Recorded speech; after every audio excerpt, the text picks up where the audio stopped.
Assalamualaikum warahmatullahi wabarakatuh. Waalaikumsalam warahmatullahi wabarakatuh. Alhamdulillahirabbil alamin. Alladzi an'amana bi ni'matil iman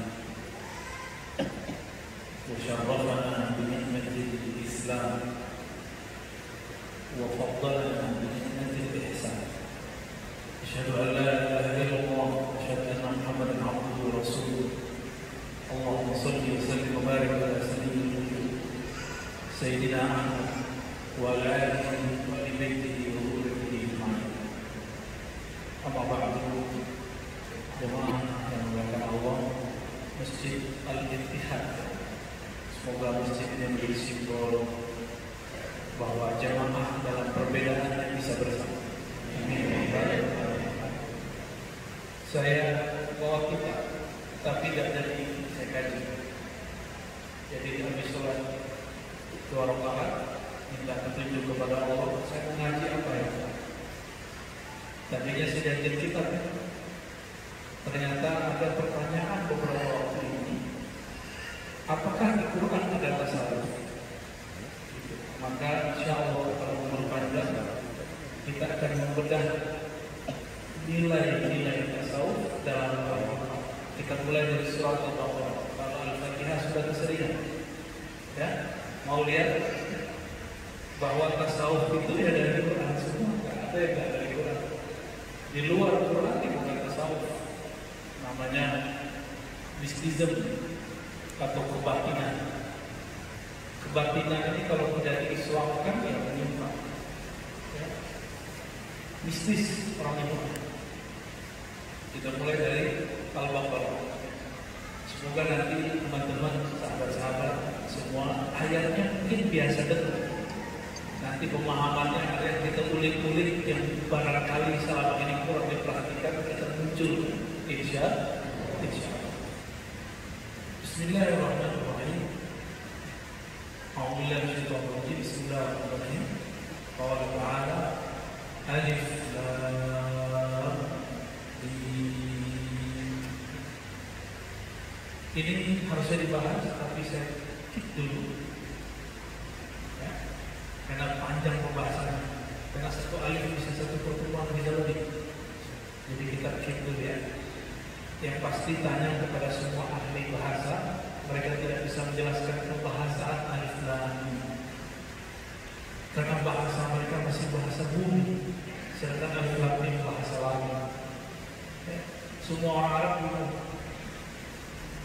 Kita alhamdulillah diizinkan Allah SWT mendapatkan ayat-ayat seperti ini. Dan dibacanya bukan alamun, artinya penyakit, sakit. Tapi kalau alif itu satu huruf, satu makna, satu ma'rifat. Lam itu satu huruf, satu makna, satu ma'rifat.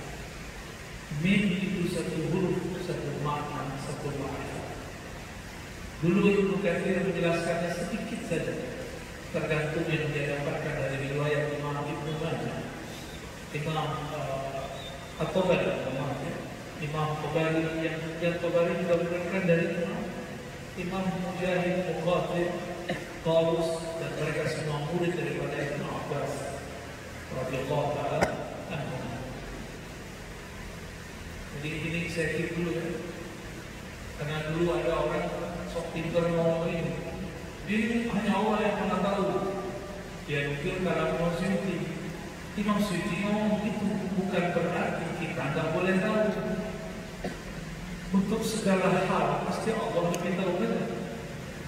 Bukan berarti kita tidak boleh.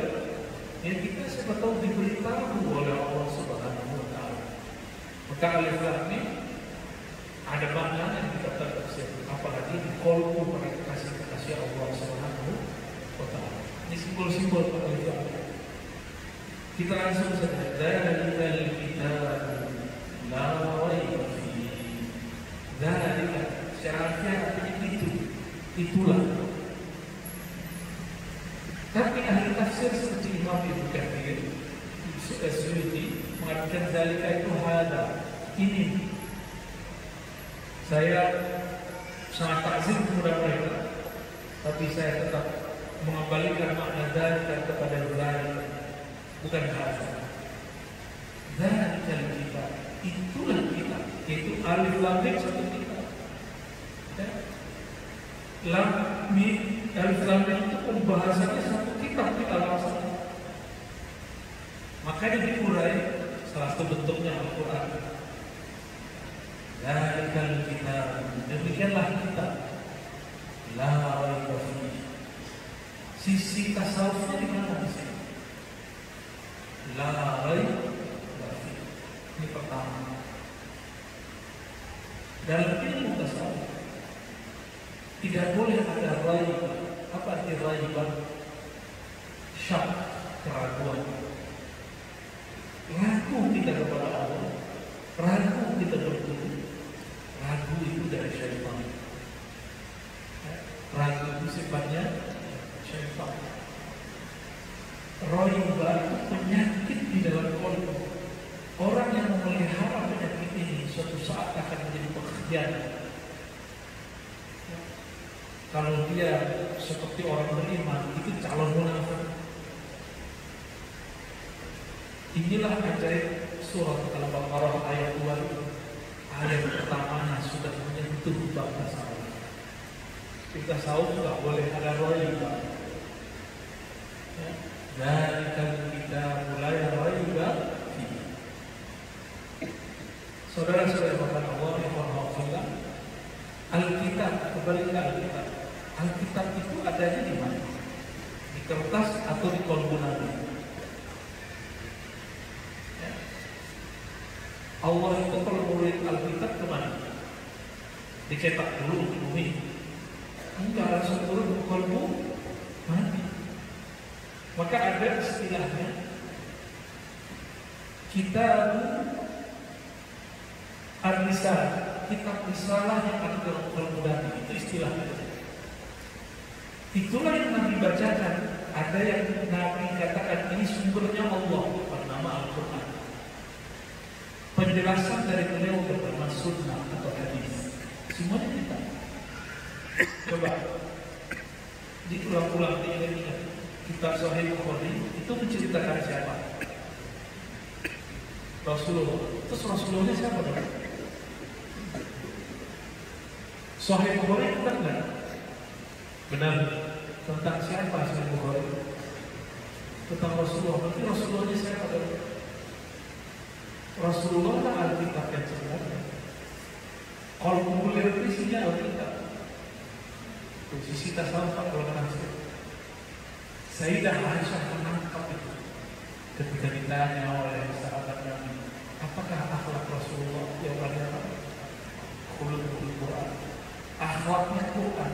Quran itu Alkitab. Kalau akhlaknya Quran, yang punya akhlak apa dong? Alkitab. Maka salah satu nama Rasulullah itu Alkitab. Jadi kolbu Nabi namanya apa? Alkitab. Jadi ini boleh diartikan dari kita. Inilah kitab yang ada di kolbu Nabi. Tidak boleh ada keraguan. Dari kolbu Nabi dibacakan. Jadinya di satu kitab enggak? Dari mana datangnya? Dari kolbu Nabi. Maka kolbu Nabi itu sumber kitab itu. Paham maksudnya? Kira-kira nanti masih butuh sekolah nggak kalau begitu? Justru studi-studi S1, S2, S3 semuanya adalah tentang kolbu Nabi Sallallahu Alaihi Wasallam. Aneh orang baru RC, baru MA, terus berani bantah-bantah Al-Quran atau bantah ulama-ulama Al-Quran. Dia nggak ngerti, dia bilang ulama yang mengerti tasawuf ini sendiri. Saya sering nanya, Nabi yang di Madinah sama Nabi yang di sini sama? Sama. Jadi kalau kita sholawat di sini, kita sholat di Madinah sama nggak? Kitab Sahih Bukhari di Madinah sama di sini sama? Maka orang yang nggak ngaji di sana ya pulang-pulang bego. Orang yang ngaji di sini kesana yang tidak ngaji. Itulah Maulana Zakaria Tadahlan yang nulis kitab Fadilah Amal. Datang ke Madinah jadi guru. Si Diaman Umari, si Abdullah Umari, orang Tonjol, orang Barat. Onjai itu kan wilayah Maroko. Pondok datang ke Mekah Madinah jadi dulu. Orang Mekah Madinah ngaji begitu. Jangan tertipu oleh orang-orang mana, sudah ada ceritanya. Ya. Tapi pandanglah dia siapa, gurunya siapa. Ya. Jangan gelar, gelar itu cuma gelar tertulis di ijazah. Coba dicek di bidannya ada nggak gelarnya? Ngeceknya dia bacaannya berapa. Ya, jadi jangan tertipu. Saya bukan lagi belain orang ke Bandung, jadi tidak juga. Karena saya punya sangat ke Timur Tengah lebih banyak daripada di Indonesia. Sangat-sangat kita dapat dari ulama sana lagi. Yang aku betul juga, yang di sini juga betul. Cuma saya ingin mengatakan al-ilmu laysa bil makan. Orang itu dinilai bukan karena tempat dia berada. Orang itu dinilai dengan bil-juhdi fi kulli makan. Kalau sungguh-sungguh fi ayyi makan, dimanapun dia berada, dimanapun dia. Maka antum belajar sholawat di sini itu lebih dekat kepada Rasulullah daripada orang tinggal Madinah, tapi kurang ajar kepada Rasulullah, bentak-bentak orang sana seperti askara-askara. Dari kita itulah Alkitab yang ada di kolom Rasul. Dari Rasul tidak boleh ada keraguanmu terhadapnya. Kau ragu, Bapak yakin itu boleh ragu dikit. Ragu dikit apa namanya? Tidak yakin. Ragu dikit masih disebut yakin. Yakin itu bulat 100%. Masih ada ragunya. Saya sih berarti belum. Ini rawan akan terjadi syak dan khiyar. Hati-hati. Harus benar-benar. Hudan lil muttaqin. Hudan. Apa arti hudan? Petunjuk. Oke. Petunjuk dalam bahasa hudan beda dengan dalil.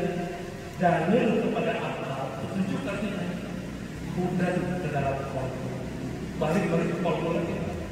Mana dalilnya? Surat At-Taghabun, buka surat At-Taghabun ayat 10 dan 11. Wa may yu'min billahi yahdi qalbah. Ayat berapa itu? Siapa yang iman percaya kepada Allah, yakin kepada Allah, kolbunya langsung yahdi, Allah kasih hidayah. Mereka inilah yang disebut kaum mahdiyin, orang yang diguided oleh Allah. Maka Rasulullah katakan, taraktu fikum, bukan itu, alaikum bisunnati wa sunnati khulafa'ir rasyidin al-mahdiyyin. Kalau aku meninggal terjadi khilaf, perselisihan di antara kalian, ikuti aku dan sunnah para sahabatku. Sahabat satu atau banyak? Maka orang yang mengatakan salaf cuma satu model, itu pendustaan terhadap salafus saleh. Ya.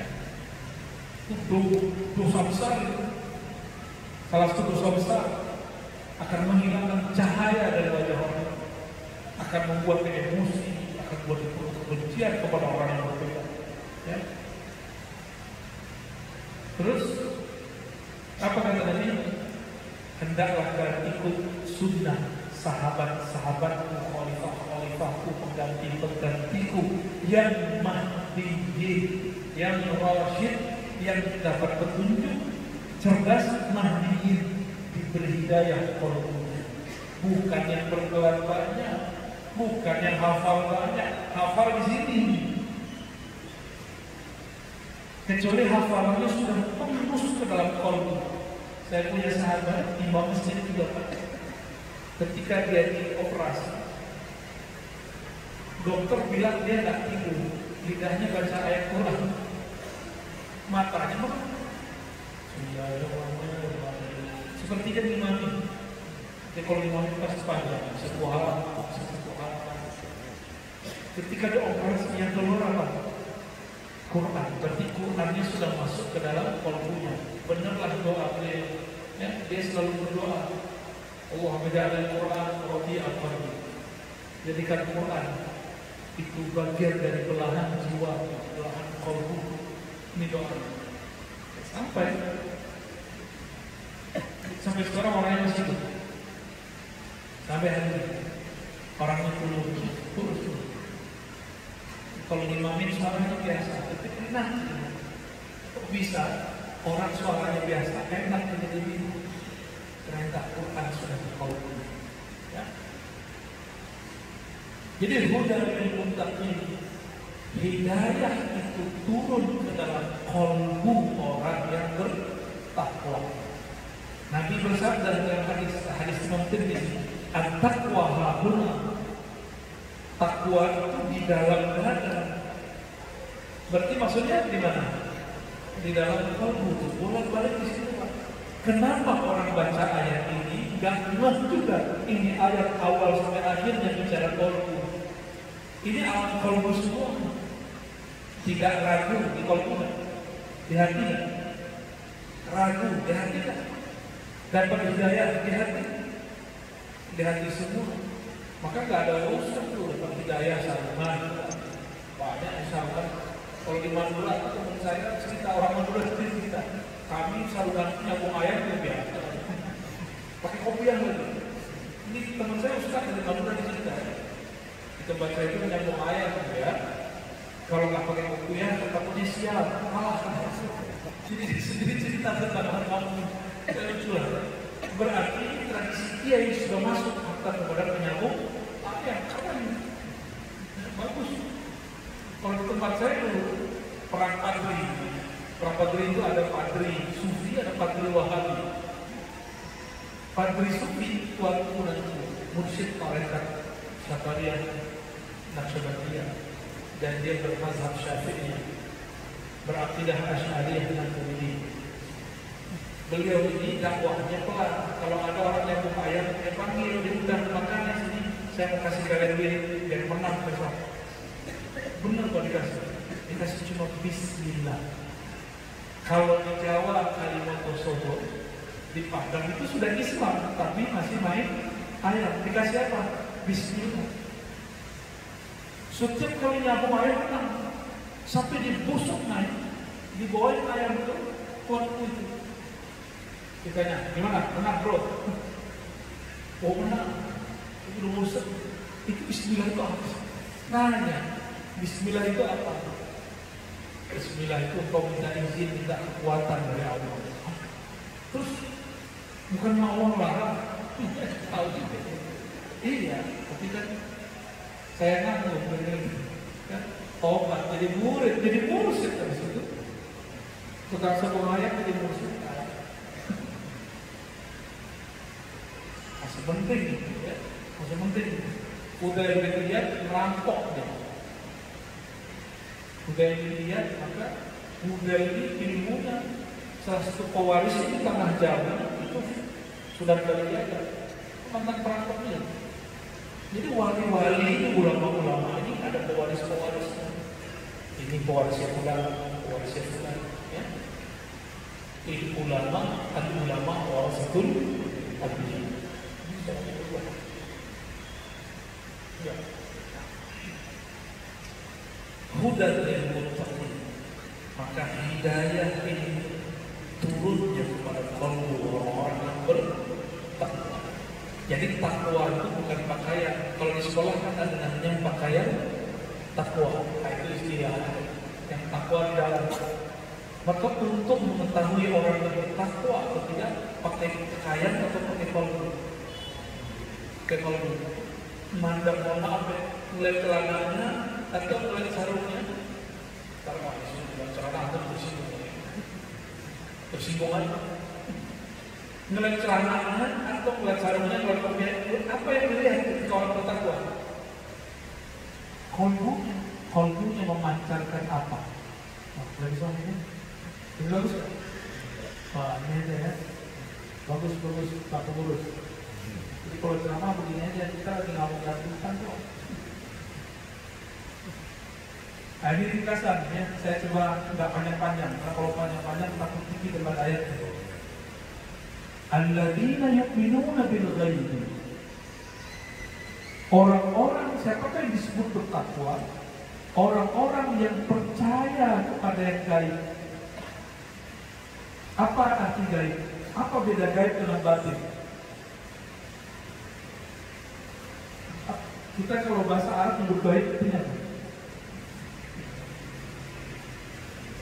Gaib, gaib.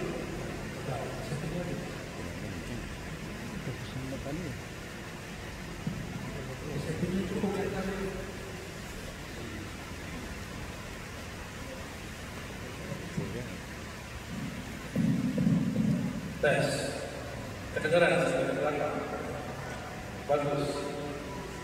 Pecah-pecah kan? Ya sudah ya. Tapi sayangnya kayak apa? Ya kayak beri-beri. Al-Badzina yu'minuna bil ghaib. Jadi kalau nyetir ini sebelum terang apa ya? Orang-orang yang percaya kepada yang gaib. Yang percaya tadi siapa? Paulus. Yang dipercayai gaib. Apa gaib? Tidak tampak secara kasat mata,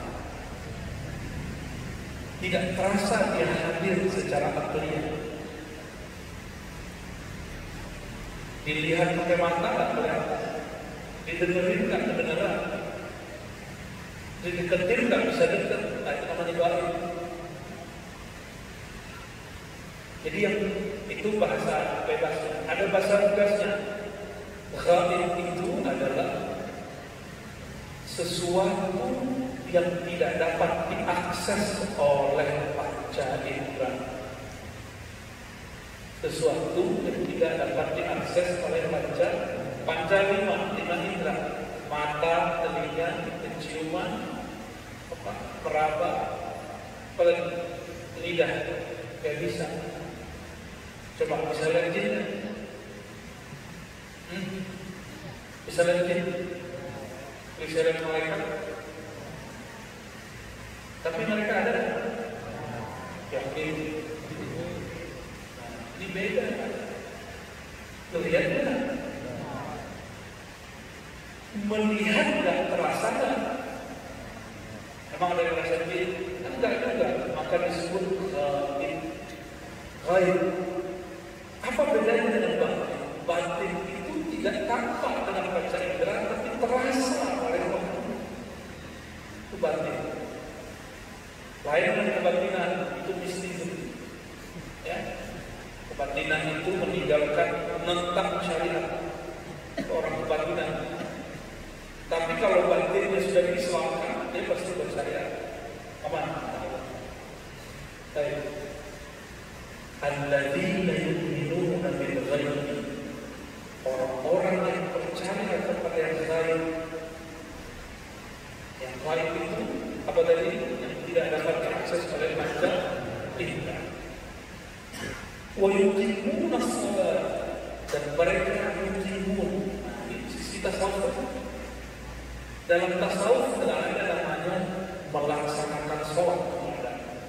Yang ada cuma yuqimun. Apa bedanya melaksanakan sholat dengan yuqimun sholat? Yuqimun itu berarti berusaha menyempurnakan sholat. Berusaha menyempurnakan sholat. Tapi bisa sempurna nggak? Enggak. Maka orang-orang yang bertakwa itu selalu minta ampun karena sholatnya merasa tidak sempurna. Kayak tadi itu kiranya macam-macam dari sholat. Tapi antum berusaha apa? Namanya yuqimun. Maka iqamatus sholat berbeda dengan as-sholat itu sendiri. Ya. Jadi kalau kita ini mengatakan misalnya saya sholat, nah itu sebenarnya kurang bagus secara bahasa Arab. Tapi bahasa Indonesia boleh. Saya sedang mengusahakan untuk menyempurnakan sholat. Bukan mendirikan juga, karena mendirikan apa yang didirikan? Mendirikan dalam bahasa Melayu benar, tapi dalam bahasa Indonesia sekarang disebut mendirikan sholat. Anak kecil juga bingung, apanya yang berdiri bang? Ya kan? dalam bahasa Arab. Dicoba dengerin. Aqim wajibatak. Aqim wajibatak, apa artinya? Dirikan kewajiban juga. Usahalah menunaikan kewajiban itu. Ya. Jadi aqim aqama iqamah itu berarti apa? Berusaha menyempurnakan. Makanya di Quran yang sering saya bahas di banyak tempat, Allah mengatakan fawailul lil musallin, bukan fawailul lil muttaqin. Celaka bagi yang merasa sholat. Baru sholat pakai celana cingkrang dan merasa benar. Emang beda sholat pakai celana cingkrang sama cingkrang. Rasanya coba rasain. Kan sholat yang diterima orang yang khusyuk, bukan masalah celananya. Kenapa celana cingkrang dan celana sarung boleh? Sarung yang melebihi mata kaki itu haram di zaman Rasulullah, karena itu simbol orang-orang belagu. Dulu itu sarung itu mahal, sehingga boro-boro ada kain pembatas akhwat-ikhwat. Dulu penting itu dibagi-bagi untuk orang yang susah. Gak ada dulu. Sekarang sarung 20.000, 30.000, 50.000 sudah ada. Maka orang yang sarungnya di bawah mata kaki bukan lagi berarti orang kaya ini. Sehingga ketika dia pakai sarung, dia tak merasa belagu. Maka dibedakan kibriya dengan khuyala. Kibr sombong karena dari dalam, dengan sombong karena performa, penampilan. Itu dibedakan. Dibedakan. Sombong karena penampilan disebut khuyala. Sombong karena penampilan. Sombong karena dari dalamnya sombong, namanya kibr atau kibriya. Orang ini disebut mutakabbir, orang-orang sombong. Dibedakan begitu kayanya bahasa Arab. Nanti kalau sombong karena harta, harta tidak mana. Sombong karena untuk punya ini dan beda-beda istilahnya. Ya? Allah itu tidak mau memandang orang yang kalau sholat sombong. Apakah karena dalam kalbunya, apakah karena sarungnya, apakah karena jamnya bagus, apakah karena. Intinya adalah adakah merasa lebih dari orang lain. Contoh nih Pak, pakai sarung B di titik S. Kita sebut aja sih BHS. Punya Habib ya, biar laku aja. Di Pekalongan sering banyak tuh sarung bagus banget, cuma kurang populer. Saya suka tuh sarung-sarung Pekalongan. Kalau pakai sarung yang mereknya barusan, kan mereknya di depan. Pas rukuk ke BHS, itu namanya khuyala. Jadi khuyala sekarang bukan cingkrang, nggak cingkrang. Mohon maaf jangan di sini. Awal-awal saya pakai BHS, awal-awal seorang bilang kosong itu bagus apaan kan hadiah itu. Kasihan dia orang. Oh ini soal kita cek lagi ternyata mahal juga itu. Mulailah perasaan ada kawan pakai celana dalam hati mahal sarung gua kali dari awal. Serius, wallahi saya pernah ngomong begitu lagi sholat. Itu namanya ya, nah kita ampun kepada Allah. Kan orang yang pakai celana kan dia ngeremehin orang pakai sarung. Dia nggak tahu harga sarung. Harga sarung ada harga handphone dia juga ada ya. Itu kalau dibawa dalam sholat rasa itu baru disebut ya paham ya. Gak sepakat kalau yang dipaham dulu. Lagi sholat antum seharusnya mengingat Allah, tapi sekarang ingatnya sarung. Makanya saya tak anjurkan untuk bawa sajadah bagus-bagus, kecuali di hatinya bersyukur. Jadi sajadah itu usah gede-gede kalau masjidnya. Nah, itu lah. Jangan gede-gede atau masjid. Minimalis berkata. Biar nggak kelihatan kalau kita ini terganggu. Ini saya sholat pakai cincin. Oh, bagus juga cincin gua. Itu harus copot. Alhamdulillah nggak terganggu. Malah saya bawa, ya Allah, bersyukur ya Allah. Dan nama lagi. Itu salahnya, itu syukurnya. Syukurnya bukan karena Allah layak disampaikan terima kasih kepadanya, tapi bersyukur karena modus. Salah. Jadi yuqimuna shalah, orang-orang yang berusaha menyempurnakan, menunaikan hak-hak kewajiban dalam sholat, dan mereka pasti mengatakan sholatmu tidak sempurna ya Allah. Maka selesai assalamualaikum, yang dianjurkan pertama kali adalah istighfar. Astagfirullah. Itu rahasia. Ini rahasia ilmu. Ya, tasawuf kan ini. Tasawuf kan ini. Emang ada tasawufnya sholat? Ya nggak ada sufiya sholat. Nggak ada sufiya nggak sholat. Wa mimma razaqnahum yunfiqun. Dan di antara mimma dan sebagian daripada apa yang razaqna kami rezekikan kepada mereka, harta, duit, tanah, rumah, waktu, ilmu, itu rezeki semua. Hum yunfiqun, yang kami berikan kepada mereka, mereka nafkahkan. Infak dalam bahasa Arab artinya dibelanjakan, disalurkan, beda dengan sedekah. Jadi infak dalam bahasa Arab lebih umum daripada sedekah dan zakat. Infak itu membelanjakan, menyalurkan, dan dia tidak mesti materi, bisa jadi materi. Jadi jika saya ngajar, saya niatkan untuk berbagi ilmu, maka saya disebut menginfakkan ilmu. Masalahnya nanti Bapak kasih saya honor, kasih honor, itu urusan lain. Ya. Tapi ketika saya berniat, ya Allah, aku ingin menginfakkan ilmu yang kau beri, menyampaikannya, maka disebut yuk. Apalagi Bapak punya harta.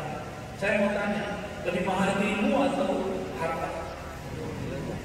Maka jangan coba-coba ukur ustaz, guru, kiai dengan harta. Gak bisa, kecuali kiai-kiai dunia, ustaz-ustaz dunia, ulama-ulama maksud. Silakan ukur di dalam dunia. Mereka kalau ngasih amalan, dimaharkan dunia, itu urusan dia. Ilmu ini bisa dibeli pakai dunia. Gak ada apapun di alam semesta ini bisa beli. Maka Nabi ukur apa kata beliau, sholat 2 rakaat antara azan subuh dan iqamah itu lebih afdal dari sisinya, itu ibadah 2 rakaat.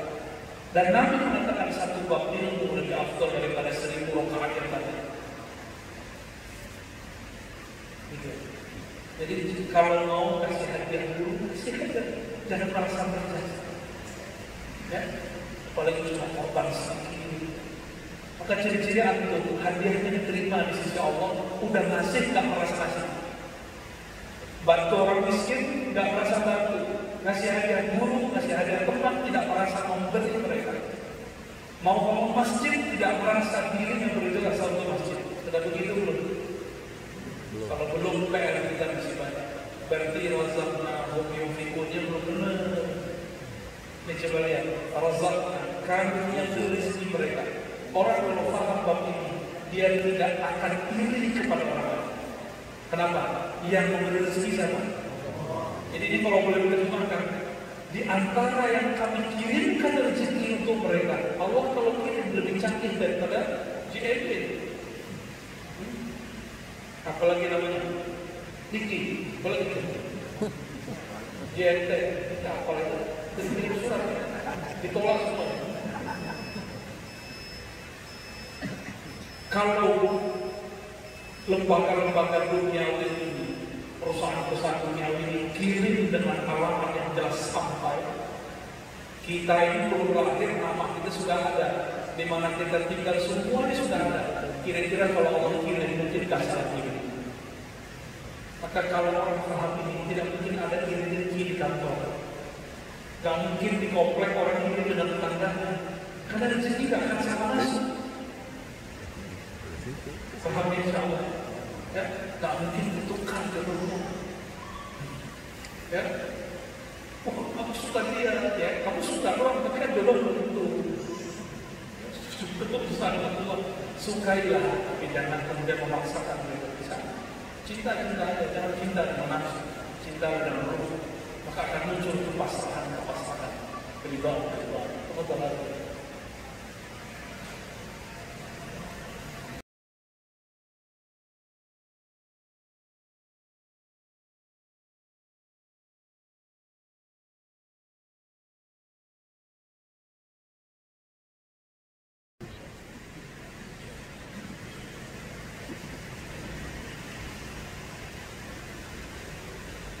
Assalamualaikum warahmatullahi wabarakatuh. Waalaikumsalam warahmatullahi wabarakatuh. Alhamdulillahirabbil alamin. Alladzi an'amana bi ni'matil iman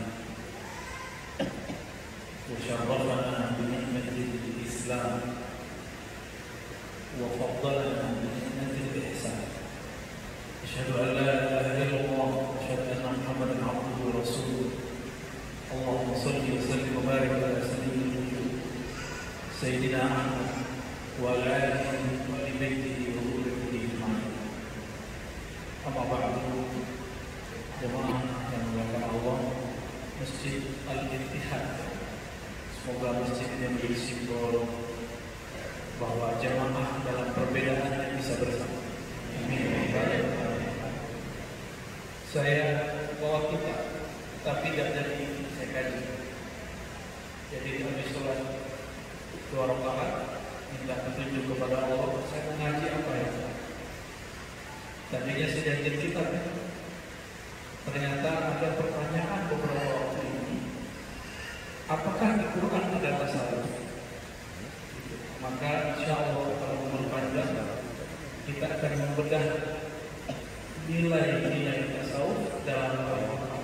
Kita mulai dari surat Al-Baqarah. Kalau Al-Fatihah sudah keseringan, ya, mau lihat bahwa tasawuf itu ya dari Quran semua, nggak ada yang nggak dari Quran. Di luar Quran itu bukan tasawuf, namanya mistism atau kebatinan. Kebatinan ini kalau tidak diislamkan ya menyimpang, ya. Mistis orang itu. Kita mulai dari Al-Baqarah. Semoga nanti teman-teman, sahabat-sahabat semua ayatnya mungkin biasa dengar. Nanti pemahamannya ada yang kita ulik-ulik yang barangkali selama ini kurang diperhatikan, kita muncul insya Allah. Sebelumnya mari kita kirimkan Al-Fatihah bagi Nabi Muhammad SAW, Sayyidina Ahmad Muhammad dan Imam akhir zaman. Semoga kita nanti bersamanya, meskipun sekarang dia sedang dirahasiakan Allah. Al-Imam Al-Mahdi. Ini nanti akan banyak fitnah-fitnah nanti di akhir zaman, orang mengaku, orang yang dituduh macam-macam. Ya. Jika tidak tahu masa depan, kita kirim saja salam Al-Fatihah untuk mereka, untuk beliau. Semoga dalam fitnah itu kita dapat membersamai. Begitu juga kepada Sayyidina beliau Tuhan Abbas Khidir alaihi salam, Sayyidina Tuhan Jilani, Sayyidina Muhammad Hasan, Sayyidina Muhammad Al-Syah, dan semua guru-guru kita yang beribadah Al-Quran, terutama jalur Imam Asim yang berkata oleh Imam Hafiz, masyayikh kita yang mengajarkan tafsir Al-Quran, lahum wa lana al-Fatihah.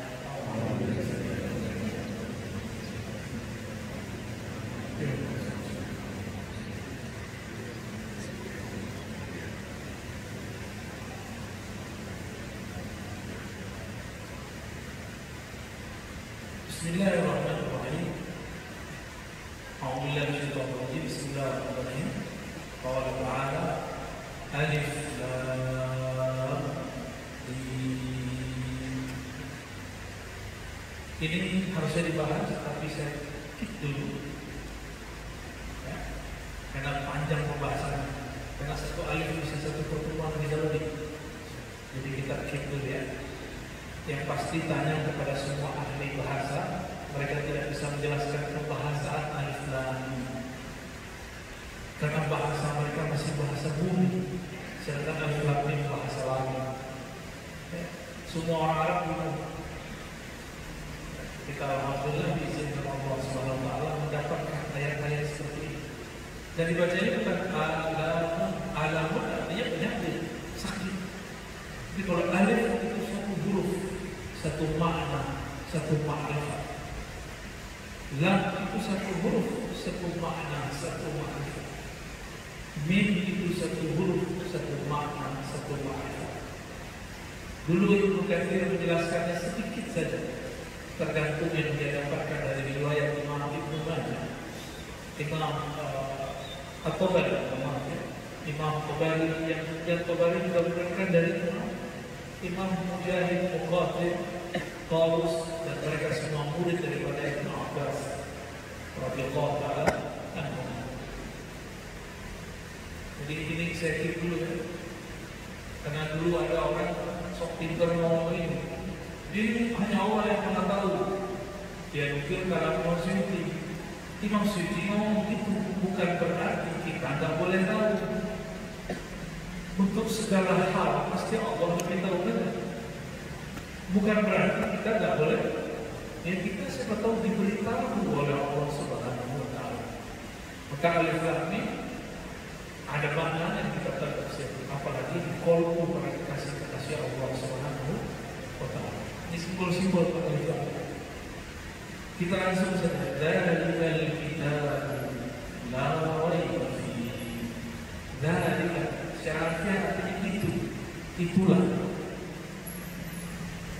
Tapi ahli tafsir seperti Imam Ibnu Katsir, Suyuti mengatakan zalika itu hada, ini. Saya sangat takzim kepada mereka, tapi saya tetap mengembalikan makna zalika kepada zalika, bukan hada. Zalika kita, itulah kita, itu alif lam mim satu kita. Lam mim, alif lam mim itu pembahasannya satu kitab kita langsung. Makanya diurai salah satu bentuknya Al-Quran. Zalikal kitab, demikianlah kita. La raiba fihi. Sisi tasawufnya di mana di sini? La raiba fihi. Ini pertama. Dalam ilmu tasawuf tidak boleh ada raib. Apa arti raib? Syak, keraguan. Ragu kita kepada Allah, ragu kita berguru, ragu itu dari syaitan. Ragu itu sifatnya syaitan. Raibah itu penyakit di dalam kolbu.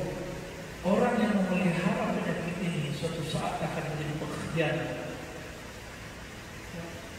Kalau dia seperti orang beriman, itu calon munafik. Inilah ajaib surat Al-Baqarah ayat 2 itu. Ayat pertamanya sudah menyentuh bab tasawuf. Kita tasawuf tidak boleh ada raibah. Dari kita mulai raibah. Saudara-saudara Allah yang berhafizah, Alkitab, kembali ke Alkitab. Alkitab itu adanya di mana? Di kertas atau di kolbu Nabi? Allah itu kalau menulis Alkitab kemana? Dicetak dulu di bumi. Enggak, langsung turun ke kolbu Nabi. Maka ada istilahnya kitab Ar-Risalah, kitab risalah yang ada dalam kolbu Nabi, itu istilahnya. Itulah yang Nabi bacakan. Ada yang Nabi katakan ini sumbernya Allah, bernama Al-Quran. Penjelasan dari beliau bernama sunnah atau hadis. Semuanya kita. Coba diulang-ulang diingat. Kitab Sahih Bukhari itu menceritakan siapa? Rasulullah. Terus Rasulullahnya siapa? Sahih Bukhari kita enggak? Benar. Tentang siapa Sahih Bukhari? Tentang Rasulullah. Berarti Rasulullahnya siapa? Rasulullah lah Alkitab yang sebenarnya. Kalau populer isinya Alkitab. Posisi tas tampak kalau kasih. Sayyidah Aisyah menangkap itu ketika ditanya oleh sahabat Nabi, apakah akhlak Rasulullah? Jawabannya apa? Khuluqul Quran. Akhlaknya Quran. Quran itu Alkitab. Kalau akhlaknya Quran, yang punya akhlak apa dong? Alkitab. Maka salah satu nama Rasulullah itu Alkitab. Jadi qalbu Nabi namanya apa? Alkitab. Jadi ini boleh diartikan dari kita. Inilah kitab yang ada di qalbu Nabi. Tidak boleh ada keraguan. Dari qalbu Nabi yang dibacakan. Jadinya di satu kitab enggak? Dari mana datangnya? Dari qalbu Nabi. Maka qalbu Nabi itu sumber kitab itu. Paham maksudnya? Kira-kira nanti masih butuh sekolah enggak kalau begitu? Justru studi-studi S1, S2, S3 semuanya adalah tentang qalbu Nabi sallallahu alaihi wasallam. Aneh orang baru LC, baru MA, terus berani bantah-bantah Al-Quran atau bantah ulama-ulama ahli. Dia nggak ngerti, dia bilang ulama yang mengerti nggak tahu ini sendiri. Saya sering nanya, Nabi yang di Muhammad yang di Madinah sama Nabi yang di sini sama? Sama. Jadi kalau kita sholawat di sini, kita sholat di Madinah sama nggak? Kitab Sahih Bukhari yang Madinah di sini sama? Maka orang yang nggak ngaji di sana ya pulang-pulang bego. Orang yang ngaji di sini kesana yang tidak ngaji. Itulah Maulana Zakaria Tadahlan yang nulis kitab Fadilah Amal. Datang ke Madinah jadi guru. Sidi Ahmad Umari, Sidi Abdullah Umari, orang pondok Sombak, Onjai itu kan wilayah Maroko. Pondok Sombak. Datang ke Mekah Madinah jadi guru. Orang Mekah Madinah ngaji begitu. Jangan tertipu oleh kata-kata mana, tidak ada ceritanya. Ya. Tapi pandanglah dia siapa, gurunya siapa. Ya.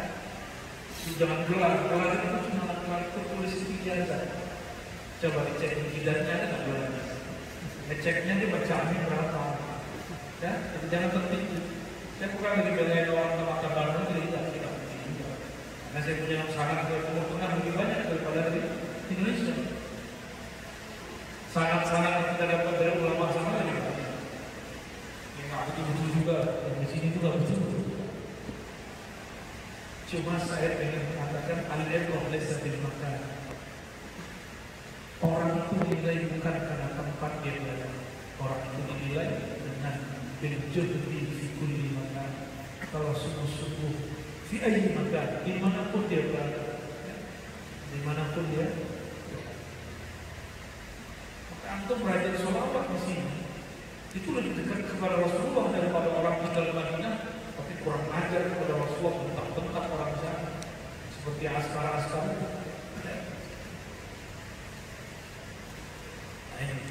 Dari kita itulah Alkitab yang ada di qalbu Rasul. Tidak boleh ada keraguanmu terhadapnya. Kau ragu, bapak. Yakin itu boleh ragu dikit. Ragu dikit apa namanya? Tidak yakin. Ragu dikit masih disebut yakin. Yakin itu bulat 100%. Masih ada ragunya. Iya sih. Berarti belum. Ini rawan akan terjadi syak dan khilaf. Hati-hati. Harus benar-benar. Hudan lil muttaqin. Hudan. Apa arti hudan? Petunjuk. Oke. Petunjuk dalam bahasa hudan beda dengan dalil. Dalil kepada akal. Petunjuk artinya hudan ke dalam qalbu. Balik ke qalbu lagi. Mana dalilnya surat At-Taghabun? Bukan surat At-Taghabun ayat berapa? Ayat 10 dan berapa? Wa may yu'min billah yahdi qalbah. Ayat berapa itu? Siapa yang iman percaya kepada Allah, yakin kepada Allah, qalbunya langsung yahdi, Allah kasih hidayah. Mereka inilah yang disebut kaum mahdiyin, orang yang diguided oleh Allah. Maka Rasulullah katakan, taraktu fikum, bukan gitu, alaikum bisunnati wa sunnati khulafa'ir rasyidin al-mahdiyyin. Kalau aku meninggal terjadi khilaf, perselisihan di antara kalian, ikuti aku dan sunnah para sahabatku. Sahabat satu atau banyak? Maka orang yang mengatakan salaf cuma satu model, itu pendustaan terhadap salafus saleh. Ya. Itu dosa besar itu. Salah satu dosa besar akan menghilangkan cahaya dari wajah orang, akan membuat emosi, akan membuat kebencian kepada orang yang berbeda. Ya. Terus apa kata tadi? Hendaklah kalian ikut sunnah sahabat-sahabatku, khalifah-khalifahku, pengganti-penggantiku yang mahdiyin, yang rasyid, yang dapat petunjuk, cerdas, mahdiyin, diberi hidayah qalbunya. Bukan yang bergelar banyak, bukan yang hafal banyak, hafal di sini. Kecuali hafalannya sudah tembus ke dalam qalbu. Saya punya sahabat imam masjid juga, ketika dia dioperasi, dokter bilang dia nggak tidur, lidahnya baca ayat Quran, matanya sepertinya imami. Jadi kalau imami pasti panjang, sebuah halaman. Ketika dioperasi yang keluar apa? Quran. Berarti Qurannya sudah masuk ke dalam qalbunya. Benarlah doa beliau. Ya, dia selalu berdoa, Allah menjadikan Quran rabi'at qalbi. Jadikan Quran itu bagian dari belahan jiwa, belahan qalbu. Ini doa. Sampai sekarang orangnya masih hidup. Sampai hari ini orangnya tulus. Kalau imamin suaranya biasa, tapi enak. Kok bisa orang suaranya biasa, enak menjadi ini? Ternyata Quran sudah di qalbu. Ya. Jadi huda lil muttaqin, hidayah itu turun ke dalam qalbu orang yang bertakwa. Nabi bersabda dalam hadis Imam Tirmidzi, at-taqwa hahuna. Takwa itu di dalam dada. Berarti maksudnya di mana? Di dalam qalbu. Bolak-balik di situ, Pak. Kenapa orang baca ayat ini nggak ngeh juga ini ayat awal sampai akhirnya bicara qalbu? Ini awal qalbu semua. Tidak ragu di qalbu, di hati, ragu di hati, dapat hidayah di hati semua. Maka nggak ada urusan tuh dapat hidayah sarungan. Banyak misalkan kalau di Madura itu teman saya cerita, orang Madura cerita, kami sarungan nyambung ayam itu biasa, pakai kopiah lagi. Ini teman saya ustaz dari Madura cerita, di tempat saya itu nyambung ayam ya. Kalau nggak pakai kopiah, takutnya sial, malah. Jadi sendiri cerita tentang orang lucu lah. Berarti tradisi kiai sudah masuk harta kepada penyambung ayam, keren, bagus. Kalau di tempat saya dulu perang padri itu ada padri sufi, ada padri wahabi. Padri sufi tuanku dan mursyid tarekat Syafariyah Naqsyabandiyah, dan dia bermazhab Syafi'i, berakidah Asy'ariyah dan Maturidiyah. Beliau ini dakwahnya pelan. Kalau ada orang yang buka ayam, dia panggil, dia undang makannya sini. Saya mau kasih kalian duit biar menang besok. Benar kok dikasih cuma Bismillah. Kalau di Jawa kalimat Kosovo, di Padang itu sudah Islam, tapi masih main ayam. Dikasih apa? Bismillah. Setiap kali nyambung ayam menang, sampai dibusuk naik, dibawain ayam itu, tuanku itu. Ditanya, gimana? Menang bro? Oh menang. Itu udah bosan. Itu bismillah itu apa sih? Nanya, bismillah itu apa? Bismillah itu kau minta izin, minta kekuatan dari Allah. Terus bukan mau Allah larang. Tahu juga. Iya, tapi kan saya nganggur dengan kan tobat jadi murid, jadi mursyid kan situ. Tukang sebuah ayat jadi mursyid. Masih penting gitu ya, masih penting. Udah dilihat merampok dia. Udah dilihat maka udah ini ilmunya salah satu pewaris di tengah zaman itu sudah kelihatan mantan perampoknya. Jadi wali-wali ini ulama-ulama ini ada pewaris-pewarisnya. Ini pewarisnya fulan, pewarisnya fulan, ya. Ini ulama, al-ulama warasatul anbiya. Ini secara kedua. Ya. Hudan lil muttaqin. Maka hidayah ini turunnya kepada kalbu orang-orang yang bertakwa. Jadi takwa itu bukan pakaian. Kalau di sekolah kan ada namanya pakaian takwa. Nah, itu istilahnya yang takwa di dalam. Maka untuk mengetahui orang yang bertakwa atau tidak, pakai pakaian atau pakai kalbu. Pakai kalbu. Mandang mohon maaf, melihat celananya atau melihat sarungnya. Kalau di sini melihat celana atau tersinggungan. Melihat celananya atau melihat sarungnya, melihat kopiahnya, apa yang dilihat ketika orang bertakwa? Kolbunya memancarkan apa? Lagi suaminya? Ini bagus kan? Wah, ini aja ya. Bagus, Pak Pengurus. Jadi kalau ceramah begini aja, kita lagi ngomong gantikan kok. Nah ini ringkasan ya, saya coba nggak panjang-panjang, karena kalau panjang-panjang takut tinggi debat ayatnya. Alladzina yu'minuna bil ghaibi. Orang-orang, siapakah yang disebut bertakwa? Orang-orang yang percaya kepada yang gaib. Apa arti gaib? Apa beda gaib dengan batin? Kita kalau bahasa Arab menyebut gaib itu apa? Gaib, gaib. Nah, seperti itu.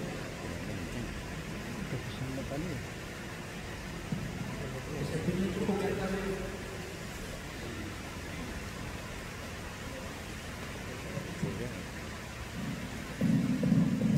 Tes, kedengaran saya ke belakang. Bagus. Pecah-pecah kan? Sudah ya.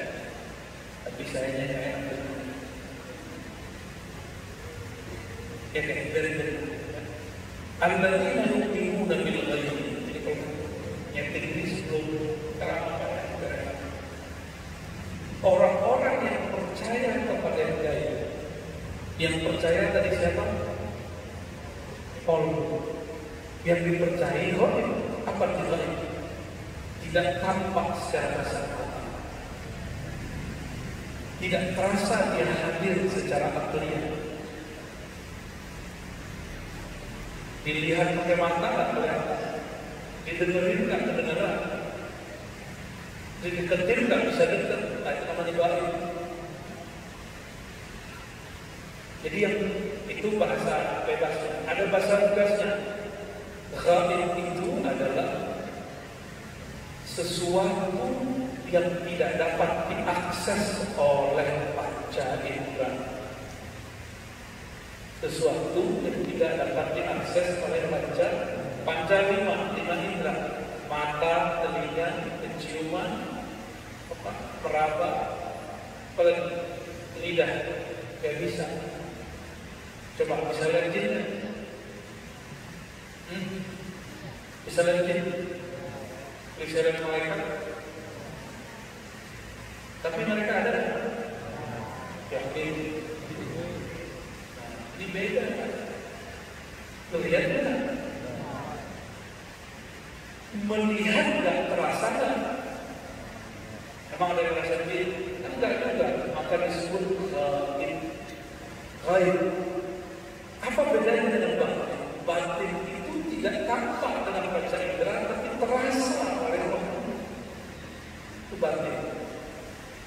Lain dengan kebatinan, itu mistis.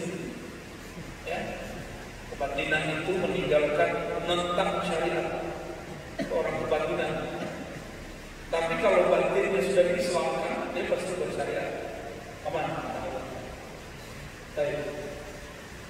Alladzina yu'minuna bil ghaib. Orang-orang yang percaya kepada yang gaib. Yang gaib itu apa tadi? Yang tidak dapat diakses oleh manusia. Tidak. Wa yuqimuna shalah, dan mereka yuqimun. Kita tasawuf. Dalam tasawuf tidak ada namanya melaksanakan sholat. Yang ada cuma yuqimun. Apa bedanya melaksanakan sholat dengan yuqimun sholat? Yuqimun itu berarti berusaha menyempurnakan sholat. Berusaha menyempurnakan sholat. Tapi bisa sempurna nggak? Enggak. Maka orang-orang yang bertakwa itu selalu minta ampun karena sholatnya merasa tidak sempurna. Kayak tadi itu kiranya macam-macam dari sholat. Tapi antum berusaha apa? Namanya yuqimu. Maka iqamatus sholat berbeda dengan as-sholat itu sendiri. Ya. Jadi kalau kita ini mengatakan misalnya saya sholat, nah itu sebenarnya kurang bagus secara bahasa Arab. Tapi bahasa Indonesia boleh. Saya sedang mengusahakan untuk menyempurnakan sholat. Bukan mendirikan juga, karena mendirikan apa yang didirikan? Mendirikan dalam bahasa Melayu benar, tapi dalam bahasa Indonesia sekarang disebut mendirikan sholat. Anak kecil kita bingung apanya yang berdiri, Bang? Ya kan? Dalam bahasa Arab dicoba dengan ini. Aqim wajibatan. Aqim wajibatan apa artinya? Dirikan kewajiban juga. Usahalah menunaikan kewajiban itu. Ya. Jadi aqim aqama iqamah itu berarti apa? Berusaha menyempurnakan. Makanya di Quran yang sering saya bahas di banyak tempat, Allah mengatakan fawailul lil musallin, bukan fawailul lil muqinin. Celaka bagi yang merasa sholat. Baru sholat pakai celana cingkrang dan merasa benar. Emang beda sholat pakai cingkrang sama cingkrang. Rasanya coba rasain. Kan sholat dari lima orang yang khusyuk, bukan masalah celananya. Kenapa celana cingkrang dan celana sarung boleh? Sarung yang melebihi mata kaki itu haram di zaman Rasulullah, karena itu simbol orang-orang belagu. Dulu itu sarung itu mahal, sehingga boro-boro ada kain pembatas akhwat ikhwan nggak ada. Dulu mending itu dibagi-bagi untuk orang yang susah, nggak ada dulu. Sekarang sarung 20.000, 20.000, 50.000 sudah ada. Maka orang yang sarungnya di bawah mata kaki bukan lagi berarti orang kaya hari ini. Sehingga ketika dia pakai sarung, dia tak merasa belagu. Maka dibedakan kibriyah dengan khuyala. Kibr sombong karena dari dalam, dengan sombong karena performa, penampilan. Itu dibedakan. Dibedakan. Sombong karena penampilan disebut khuyala. Sombong karena penampilan, sombong karena dari dalamnya sombong namanya kibr atau kibriyah. Orang ini disebut mutakabbir, orang-orang sombong. Dibedakan begitu kayanya bahasa Arab. Nanti kalau sombong karena harta, ada lagi namanya. Sombong karena untuk mempunyai ini dan beda-beda istilahnya. Ya? Allah itu tidak mau memandang orang yang kalau sholat sombong. Apakah karena dari dalam kalbunya Apakah karena sarungnya? Apakah karena jamnya bagus? Apakah karena? Intinya adalah adakah merasa lebih dari orang lain? Contoh nih Pak, pakai sarung B di titik S. Kita sebut aja sih BHS. Punya Habib ya, biar laku aja. Di Pekalongan sering banyak tuh sarung bagus banget, memang kurang populer. Saya suka tuh sarung-sarung Pekalongan. Kalau pakai sarung yang mereknya barusan, kan mereknya di depan. Tuhan, pas rukuk ke BHS, itu namanya khuyala. Jadi khuyala sekarang bukan jingkrak, nggak jingkrak. Mohon jangan disini. Awal-awal saya pakai BHS, awal-awal seorang bilang, suami bagus banget, kan biasa. Kasihan dia ngomong, oh ini suami kita cek lagi, ternyata mahal juga. Mulailah perasaan ada kawan pakai celana dalam hati, mahal sarung gua kali dari sana. Serius, wallahi saya pernah ngomong begitu lagi sholat. Itu namanya ya. Nah, kita ampun kepada Allah. Kan orang yang pakai celana kan dia ngeremehin orang pakai sarung. Dia nggak tahu harga sarung. Harga sarung ada harga handphone dia nggak ada ya. Itu kalau dibawa dalam sholat rasa itu baru disebut ya paham ya, nggak sepakat dalam ini paham dulu. Lagi sholat antum seharusnya mengingat Allah, tapi sekarang ingatnya satu. Makanya saya nggak anjurkan untuk bawa sajadah bagus-bagus, kecuali di hatinya bak syukur. Jadi sajadah syukur gede-gede kalau masjidnya. Nah, itu lah. Kalau gede-gede atau masjid, minimalis bacaan.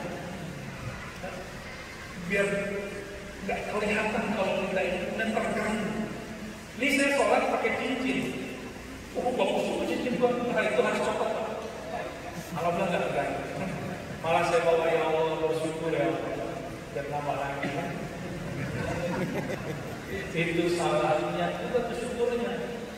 Syukurnya bukan karena Allah layak disampaikan terima kasih kepadanya, tapi bersyukur karena modus. Salah. Jadi yuqimuna shalah, orang-orang yang berusaha menyempurnakan, menunaikan hak-hak kewajiban dalam sholat, dan mereka pasti mengatakan sholat tidak sempurna ya Allah. Maka selesai assalamualaikum, yang dianjurkan pertama kali adalah istighfar. Astaghfirullah. Itu rahasia. Ini rahasia dulu. Ya, tasawuf kan ini. Tasawuf kan ini. Emang ada sufi lah sholat? Enggak ada sufi yang sholat. Enggak ada sufi yang enggak sholat. Wa mimma razaqnahum yunfiqun. Dan di antara mimma dan sebagian daripada apa yang razaqna kami rezekikan kepada mereka, harta, duit, tanah, rumah, waktu, ilmu, itu rezeki semua. Hum yunfiqun, yang kami berikan kepada mereka, mereka nafkahkan. Infak dalam bahasa Arab artinya dibelanjakan, disalurkan, beda dengan sedekah. Jadi infak dalam bahasa Arab lebih umum daripada sedekah dan zakat. Infak itu membelanjakan, menyalurkan, dan dia tidak mesti materi, bisa jadi materi. Jadi jika saya ngajar, saya niatkan untuk berbagi ilmu, maka saya disuruh menginfakkan ilmu. Masalahnya nanti Bapak kasih saya ngomong, itu urusan lain. Tapi ketika saya berniat, ya Allah, aku ingin menginfakkan ilmu yang kau beri, menyampaikannya, maka disebut Saya mau tanya, lebih mahal ilmu atau harta? Maka jangan coba-coba ukur ustaz, guru, kiai dengan harta. Gak bisa, kecuali kiai-kiai dunia, ustaz-ustaz dunia, ulama-ulama maksud. Silakan ukur di dalam dunia. Mereka kalau ngasih amalan di maharkan dunia, itu urusan dia. Ilmu ini bisa dibeli pakai duit. Gak ada apapun di alam semesta ini bisa beli.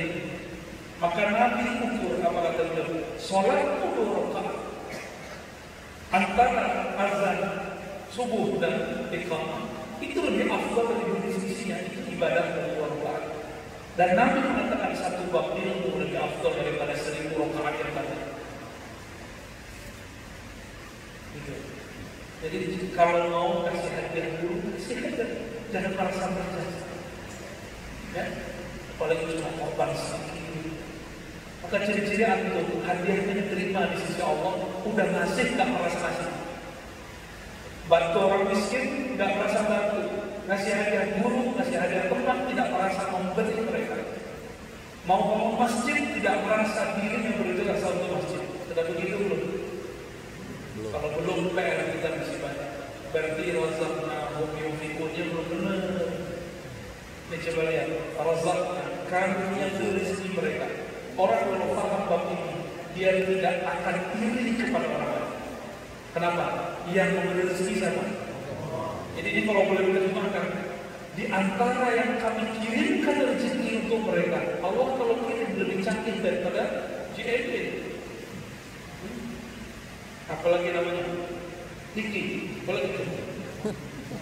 JNT, apalagi kirim surat, ditolak semua. Kalau lembaga-lembaga duniawi ini, perusahaan-perusahaan duniawi ini kirim dengan alamat yang jelas sampai, kita ini belum lahir, nama kita sudah ada, di mana kita tinggal semuanya sudah ada. Kira-kira kalau Allah kirim mungkin kasar kirim. Maka kalau orang paham ini tidak mungkin ada kirim di kantor, gak mungkin di komplek orang ini dengan tetangganya, karena rezeki gak akan sama masuk. Paham insya Allah, ya, tak mungkin ditukar ke rumah, ya. Oh, kamu suka dia, ya, kamu suka doang, tapi kan jodoh belum tentu. Cukup besar dengan Allah, sukailah, tapi jangan kemudian memaksakan mereka bisa. Cinta aja, jangan cinta dengan nafsu, cinta dengan ruh, maka akan muncul kepasrahan, beribad. Teman-teman.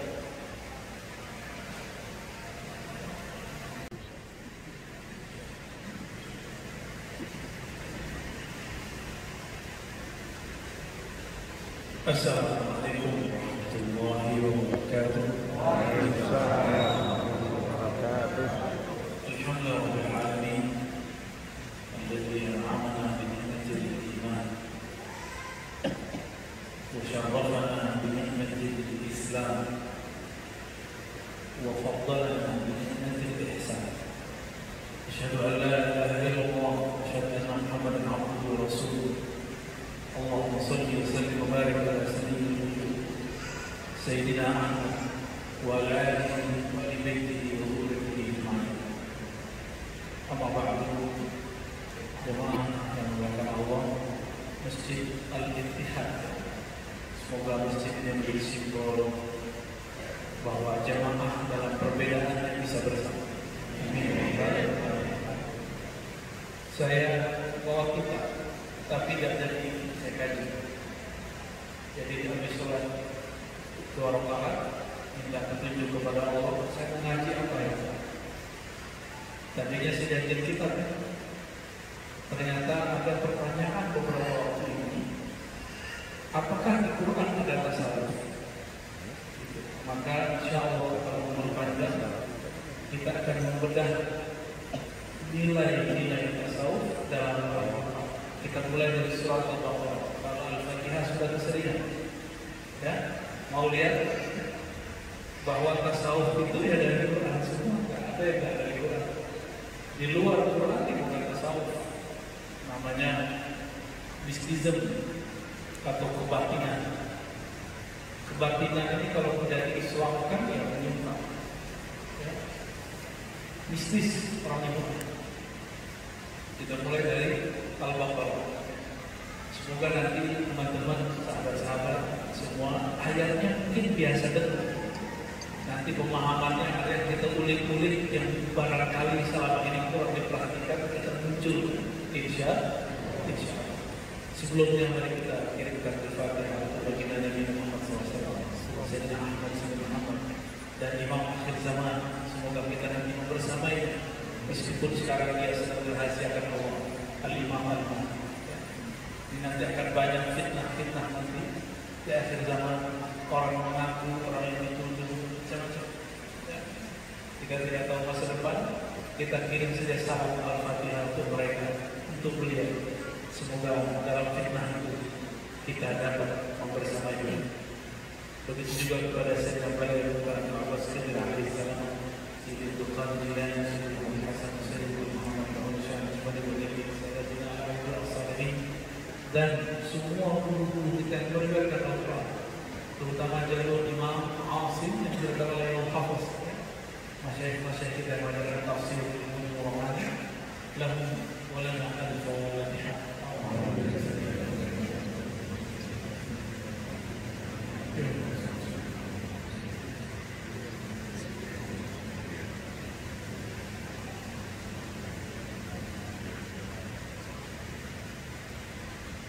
Bismillahirrahmanirrahim. A'udzubillahi minasyaitonir rajim. Bismillahirrahmanirrahim. Qala ta'ala Alif Lam Mim. Ini harusnya dibahas tapi saya skip dulu. Ya. Karena panjang pembahasannya. Karena satu alif bisa satu pertemuan bisa lebih. Jadi kita skip dulu ya. Yang pasti tanya kepada semua ahli bahasa, mereka tidak bisa menjelaskan kebahasaan alif lam mim. Karena bahasa mereka masih bahasa bumi, sedangkan alif lam mim bahasa langit. Ya. Semua orang Arab bingung. Kita alhamdulillah diizinkan Allah SWT mendapatkan ayat-ayat seperti ini. Dan dibacanya bukan alamun, artinya penyakit, sakit. Jadi kalau alif itu satu huruf, satu makna, satu ma'rifat. Lam itu satu huruf, satu makna, satu ma'rifat. Mim itu satu huruf, satu makna, satu ma'rifat.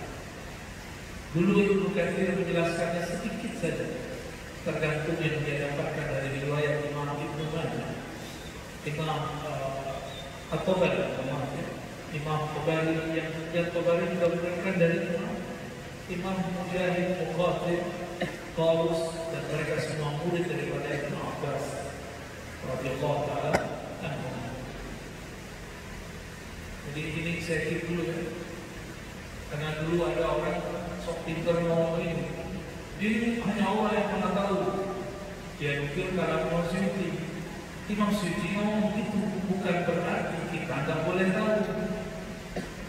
Untuk segala hal pasti Allah lebih tahu kita. Bukan berarti kita tidak boleh. Ya kita siapa tahu diberitahu oleh Allah Subhanahu wa Ta'ala. Maka alif lam mim ada makna yang kita tafsir. Apalagi di kolbu pada kasih Allah Subhanahu wa Ta'ala. Ini simbol-simbol pada alif lam mim. Kita langsung saja. Dzalikal kitab la raiba fihi. Dzalika secara artinya itulah. Tapi ahli tafsir seperti Imam Ibnu Katsir, Suyuti mengatakan dzalika itu hada, ini. Saya sangat takzim kepada mereka, tapi saya tetap mengembalikan makna dzalika kepada dzalika, bukan hada. Dzalika kita, itulah kita, itu alif lam mim satu kita. Ya. Lam mim alif lam mim itu pembahasannya satu kitab kita langsung. Makanya diurai salah satu bentuknya Al-Quran. Dzalikal kitab, demikianlah kita. La raiba fihi. Sisi tasawufnya di mana di sini? La raiba fihi. Ini pertama. Dalam ilmu tasawuf tidak boleh ada raibah. Apa arti raibah? Syak, keraguan. Ragu kita kepada Allah, ragu kita berguru, ragu itu dari syaitan. Ragu itu sifatnya syaitan. Raibah itu penyakit di dalam kolbu. Orang yang memelihara penyakit ini suatu saat akan menjadi pengkhianat. Kalau dia seperti orang beriman, itu calon munafik. Inilah ajaib surat Al-Baqarah ayat 2. Ayat pertamanya sudah menyentuh bab tasawuf. Kita tasawuf tidak boleh ada raibah. Dari kita mulai raibah. Saudara-saudara Allah yang bermaksudlah, Alkitab, kembali ke Alkitab. Alkitab itu adanya di mana? Di kertas atau di kolbu Nabi? Ya. Allah itu kalau menulis Alkitab kemana? Dicetak dulu di bumi. Enggak, langsung turun ke kolbu Nabi. Maka ada istilahnya kitab Al-Risalah, kitab risalah yang ada dalam kolbu Nabi, itu istilahnya. Itulah yang Nabi bacakan. Ada yang Nabi katakan ini sumbernya Allah bernama Al-Quran. Penjelasan dari beliau bernama sunnah atau hadis. Semuanya kita. Coba diulang-ulang diingat. Kitab Sahih Bukhari itu menceritakan siapa? Rasulullah. Terus Rasulullahnya siapa dong? Sahih Bukhari benar nggak? Benar. Tentang siapa Sahih Bukhari? Tentang Rasulullah. Berarti Rasulullahnya siapa dong? Rasulullah lah Alkitab yang sebenarnya. Kalau populer isinya Alkitab. Itu sisi tasawuf kalau nasihat. Sayyidah Aisyah menangkap itu ketika ditanya oleh sahabat Nabi, apakah akhlak Rasulullah? Jawabannya apa? Khuluqul Quran. Akhlaknya Quran. Quran itu Alkitab. Kalau akhlaknya Quran, yang punya akhlak apa dong? Alkitab. Maka salah satu nama Rasulullah itu Alkitab. Jadi kolbu Nabi namanya apa? Alkitab. Jadi ini boleh diartikan dari kita. Inilah kitab yang ada di kolbu Nabi.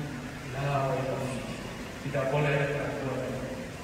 Dari kolbu Nabi yang dibacakan. Jadinya di satu kitab enggak. Dari mana datangnya? Dari kolbu Nabi. Maka kolbu Nabi itu sumber kitab itu. Paham maksudnya? Kira-kira nanti masih butuh sekolah enggak kalau begitu? Justru studi-studi S1, S2, S3 semuanya adalah tentang kolbu Nabi sallallahu alaihi wasallam. Aneh orang baru RC, baru MA, terus berani bantah-bantah Al-Quran atau bantah ulama-ulama ahli. Dia nggak ngerti, dia bilang ulama yang mengerti tasawuf ini sendiri. Saya sering nanya, Nabi yang di Madinah sama Nabi yang di sini sama? Sama. Jadi kalau kita sholawat di sini, kita sholat di Madinah sama nggak? Kitab Sahih Bukhari di Madinah sama di sini sama? Sama. Maka orang yang nggak ngaji di sana ya pulang-pulang bego. Orang yang ngaji di sini kesana yang tidak ngaji. Itulah Maulana Zakaria Kadang yang nulis kitab Fadilah Amal. Datang ke Madinah jadi guru. Si Dihaman Umari, si Abdullah Umari, orang pondok barat. Onjai itu wilayah Maroko. Pondok datang ke Mekah Madinah jadi guru. Orang Mekah Madinah ngaji begitu. Jangan tertipu oleh apa-apa, sudah ada ceritanya. Ya. Tapi pandanglah dia siapa, gurunya siapa. Ya. Jangan gelar, kalau itu cuma tertulis di ijazah. Coba dicek ijazahnya ada nggak gelarnya? Ngeceknya dia bacaannya berapa? Ya, jadi jangan tertipu. Saya bukan lagi belain orang Mata Bandung, tidak. Karena saya punya sangat ke Timur Tengah lebih banyak daripada di Indonesia. Sangat-sangat kita dapat dari ulama sana lebih banyak. Yang aku betul juga, yang di sini juga betul. Cuma saya ingin mengatakan al-ilmu laysa bil makan. Orang itu dinilai bukan karena tempat dia berada. Orang itu dinilai dengan bil-juhdi fi kulli makan. Kalau sungguh-sungguh fi ayyi makan, dimanapun dia berada, dimanapun dia. Maka antum belajar sholawat di sini itu lebih dekat kepada Rasulullah daripada orang tinggal Madinah, tapi kurang ajar kepada Rasulullah, bentak-bentak orang sana seperti askara-askara.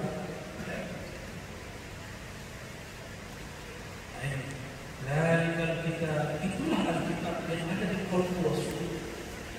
Dari Rasul tidak boleh ada keraguanmu terhadapnya. Kau ragu, Bapak yakin itu boleh ragu dikit. Ragu dikit apa namanya? Tidak yakin. Ragu dikit masih disebut yakin. Yakin itu bulat 100%. Masih ada ragunya. Iya sih. Berarti belum. Ini rawan akan terjadi syak dan khiyar. Hati-hati. Harus benar-benar.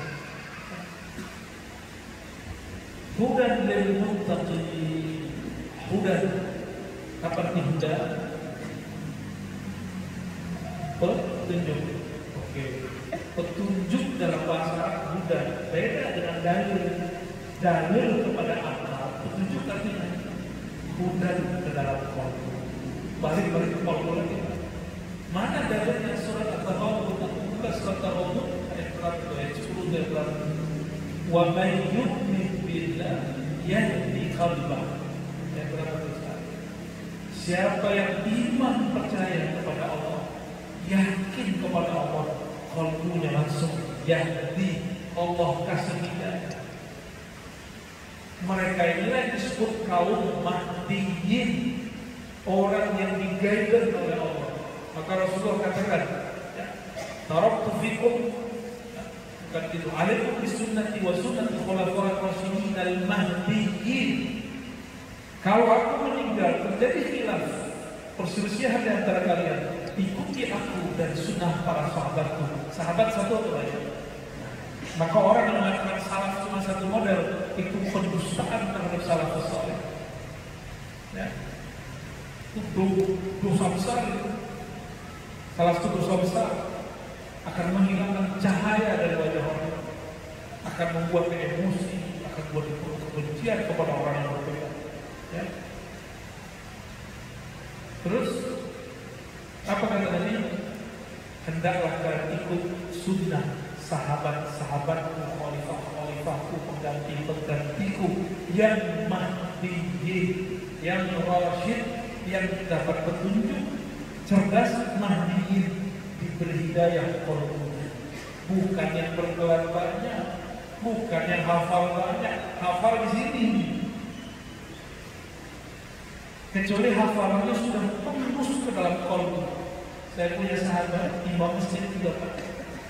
Ketika dia dioperasi, dokter bilang dia nggak tidur, lidahnya baca ayat Quran, matanya apa? Sepertinya ngimami. Jadi kalau ngimami pasti panjang, sebuah halaman. Ketika dioperasi yang keluar apa? Quran. Berarti Qurannya sudah masuk ke dalam kalbunya. Benarlah doa beliau. Ya, dia selalu berdoa. Allah menjadikan Quran rabi'a qalbi. Jadikan Quran itu bagian dari belahan jiwa, belahan kalbu. Ini doa. Sampai sekarang orangnya masih hidup. Sampai hari ini orangnya tulus. Kalau ngimamin suaranya biasa, tapi enak. Kok bisa orang suaranya biasa, enak menjadi bingung. Ternyata Quran sudah dikalbu. Ya. Jadi hudan lil muttaqin, hidayah itu itu turun ke dalam kolbu orang yang bertakwa. Nabi bersabda dalam hadis Imam Tirmidzi, "At-taqwa hahuna." Takwa itu di dalam dada. Berarti maksudnya di mana? Di dalam kolbu itu, bolak-balik di situ, Pak. Kenapa orang baca ayat ini gak ngeh juga ini ayat awal sampai akhirnya bicara kolbu?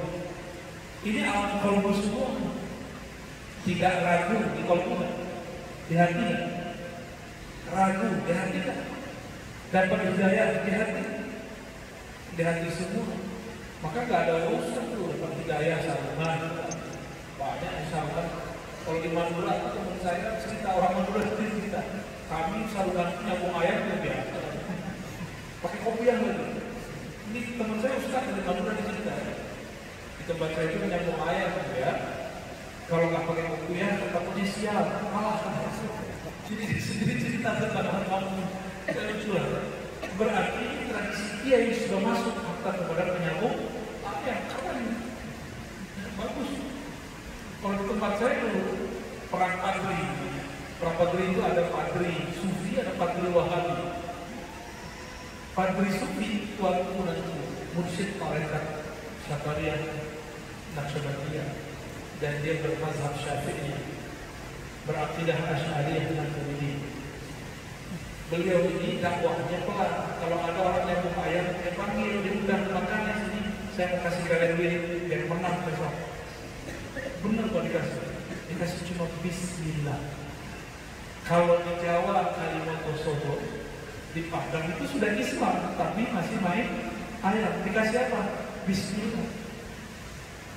Setiap kali nyambung ayam menang, sampai dibusuk naik, dibawain ayam itu, kuatku itu. Ditanya, gimana? Menang bro? Oh menang. Itu busuk. Itu bismillah itu apa? Nanya. Bismillah itu apa? Bismillah itu kau minta izin, minta kekuatan dari Allah. Terus bukan mau Allah larang, tahu juga. Iya, tapi kan saya nanggung dengan kan obat jadi murid, jadi mursyid dari situ. Tukang sekolah ayat jadi mursyid. Masih penting, ya, masih penting. Udah dilihat merampok deh. Udah dilihat, maka udah ini ilmunya salah satu pewaris di tengah zaman itu sudah terlihat tentang perampoknya. Jadi wali-wali ini, ulama-ulama ini ada pewaris-pewarisnya. Ini pewarisnya ulama, pewarisnya ulama, ya. Ini ulama, al-ulama warasatul anbiya. Ya. Hudan lil muttaqin. Maka hidayah ini turunnya kepada kalbu orang-orang yang bertakwa. Jadi takwa itu bukan pakaian. Kalau di sekolah kan ada namanya pakaian takwa. Nah, itu istilahnya yang takwa di dalam. Maka untuk mengetahui orang yang bertakwa atau tidak, pakai pakaian atau pakai kalbu. Pakai kalbu. Mandang maaf ya, mulai celananya atau mulai sarungnya. Kalau mau disuruh celana atau tersinggung aja. Ngeliat celananya atau ngeliat sarungnya, ngeliat kopiahnya, apa yang dilihat ketika orang bertakwa? Kolbunya memancarkan apa? Nah, dari soalnya ini bagus kan? Wah, ini aja ya. Bagus, tak pengurus. Jadi kalau ceramah begini aja, kita lagi ngomong gantikan kok. Nah, ini ringkasan ya. Saya coba nggak panjang-panjang, karena kalau panjang-panjang takut tinggi dengan ayat itu. Alladzina yu'minuna bil ghaib. Orang-orang, siapakah yang disebut bertakwa? Orang-orang yang percaya kepada yang gaib. Apa arti gaib? Apa beda gaib dengan batin? Kita kalau bahasa Arab menyebut gaib itu apa? Gaib, gaib. Nah, sepertinya itu. Sepertinya cukup ya.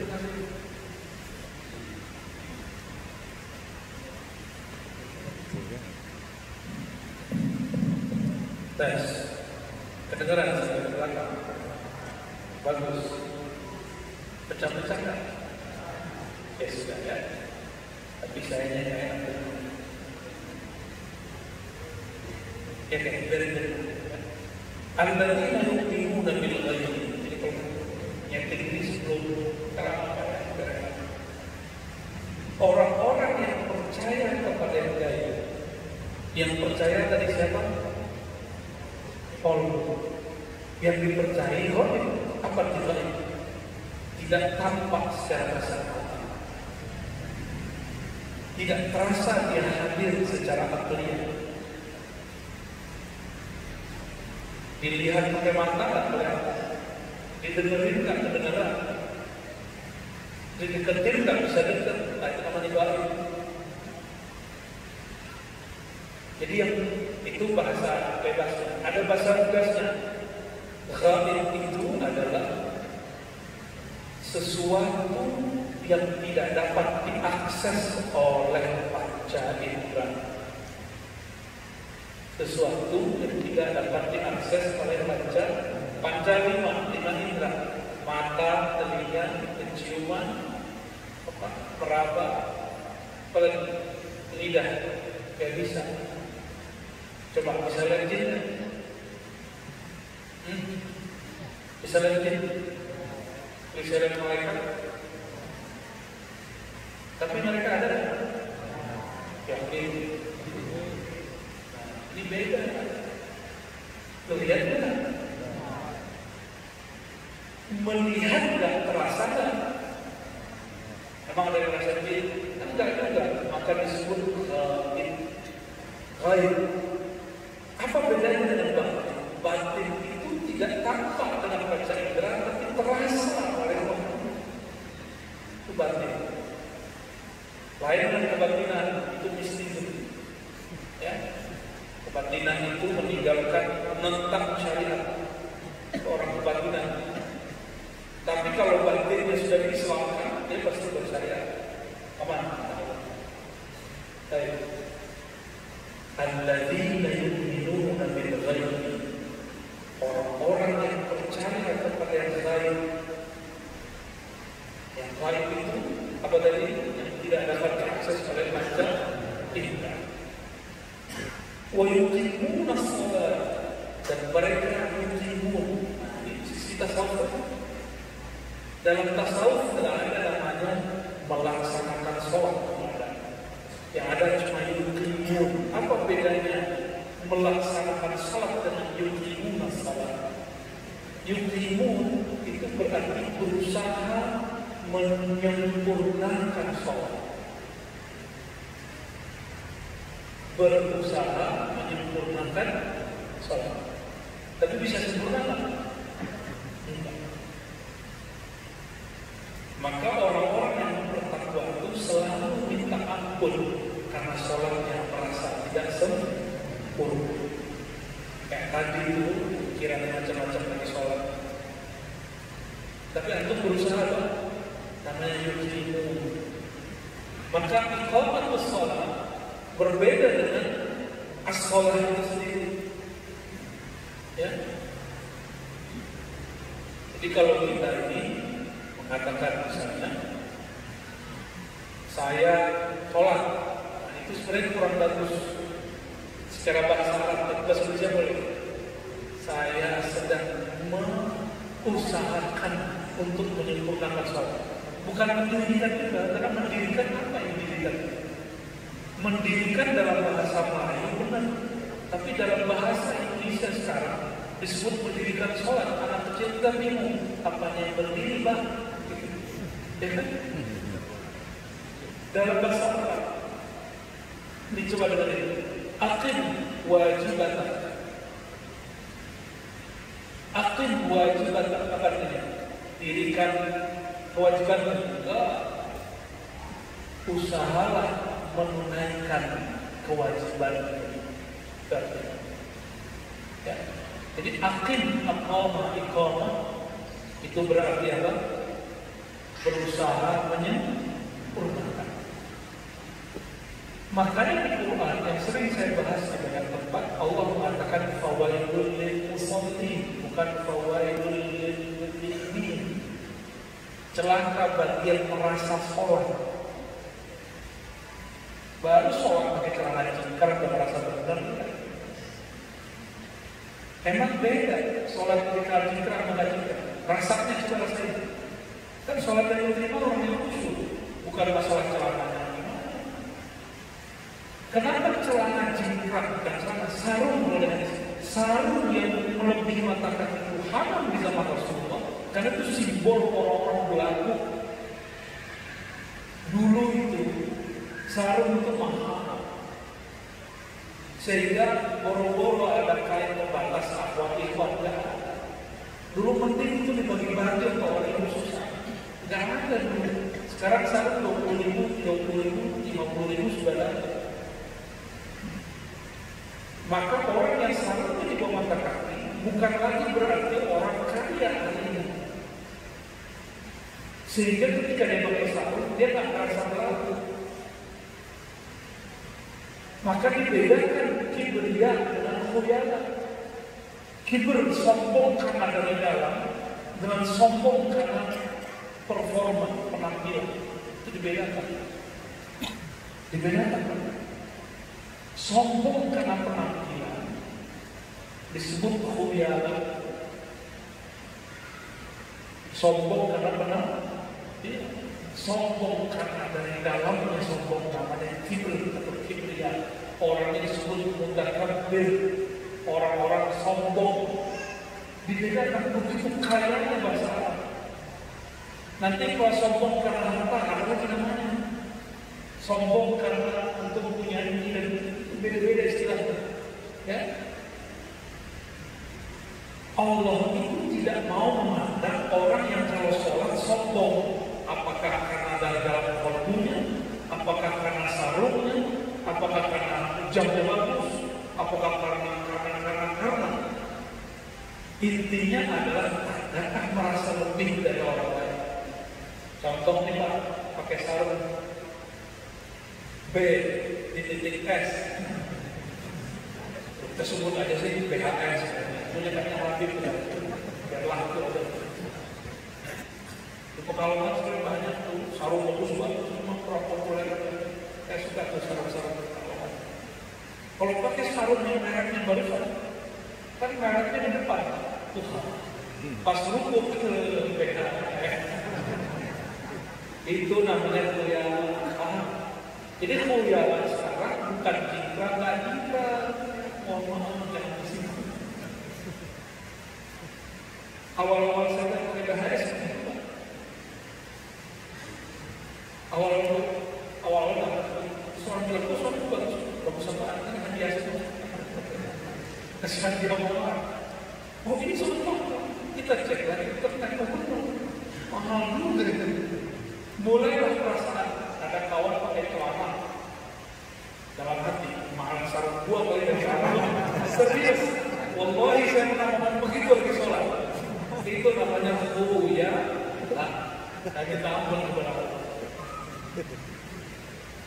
Kan orang yang pakai celana kan dia ngeremehin orang pakai sarung. Dia nggak tahu harga sarung. Harga sarung ada harga handphone gitu nggak ada ya. Itu kalau dibawa dalam sholat rasa itu baru disebut ya paham ya. Gak sepakat kenapa yang dipaham dulu. Lagi sholat antum seharusnya mengingat Allah, tapi sekarang ingatnya sarung. Makanya saya nggak menganjurkan untuk bawa sajadah bagus-bagus, kecuali di hatinya bak syukur. Jadi sajadah syukur gede-gede kalau masjidnya. Wah ini itulah. Jangan gede-gede lah terus. Minimalis berkata. Biar nggak kelihatan kalau kita ini dan terganggu. Ini saya sholat pakai cincin. Oh bagus juga cincin gua. Nah itu harus copot. Alhamdulillah nggak terganggu. Malah saya bawa ya Allah bersyukur ya Allah. Dan tambah lagi. Itu salahnya juga syukurnya. Syukurnya bukan karena Allah layak disampaikan terima kasih kepadanya, tapi bersyukur karena modus. Salah. Jadi yuqimuna shalah, orang-orang yang berusaha menyempurnakan, menunaikan hak-hak kewajiban dalam sholat, dan mereka pasti mengatakan sholatmu tidak sempurna ya Allah. Maka selesai assalamualaikum, yang dianjurkan pertama kali adalah istighfar. Astaghfirullah. Itu rahasia. Ini rahasia ilmu. Ya, tasawuf kan ini. Tasawuf kan ini. Emang ada kesufian sholat? Yang nggak ada sufian sholat. Nggak ada sufian nggak sholat. Wa mimma razaqnahum yunfiqun. Dan di antara mimma dan sebagian daripada apa yang razaqna kami rezekikan kepada mereka, harta, duit, tanah, rumah, waktu, ilmu, rezeki semua.